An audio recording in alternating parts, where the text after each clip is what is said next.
दुनिया के क्रेडिट चोर नेता या फिर कहें राष्ट्रपति डोनाल्ड ट्रंप पगला गए हैं।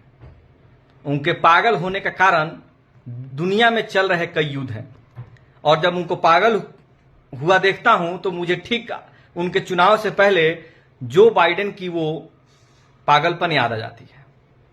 मतलब बात यही है कि एक पागल को हटा करके अमेरिका ने दूसरे पागल को चुन लिया है। आज ईरान और इजराइल के बीच में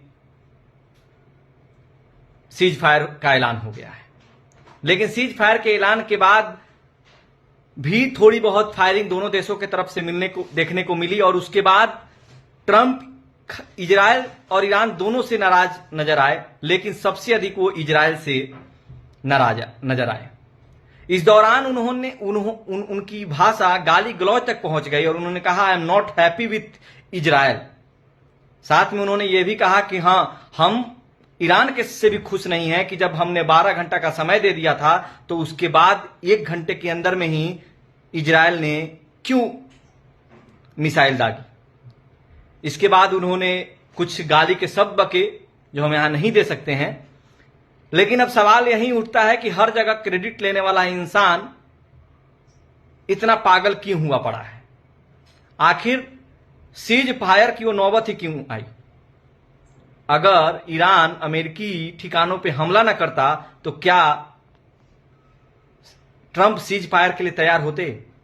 क्या ट्रंप के जो चाहने वाले लोग हैं, जो ट्रंप के साथ सत्ता में बैठे हुए अमेरिका में लोग हैं, क्या वो सीज फायर होने देते?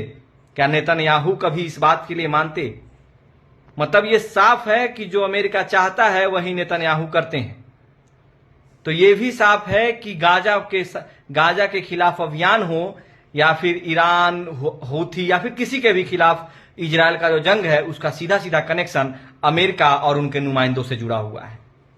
और ट्रंप इतने बड़े झूठे हैं कि चुनाव जब लड़ रहे थे वो कमला हैरिस के खिलाफ, तब उन्होंने कहा था कि मैं चुनाव जीतने के बाद दुनिया में शांति लाऊंगा, लेकिन उनके चुनाव जीतने के बाद कहीं शांति नजर नहीं आई। भारत पाकिस्तान के बीच में हो, इजराइल ईरान के बीच में हो, यूक्रेन रसिया के बीच में हो, तमाम जगहों पे और अधिक टेंशन्स बढ़ गए हैं। अब दुनिया इस पागल ट्रंप से कब छुटकारा पाएगी, इसकी दुनिया राह देख रही है।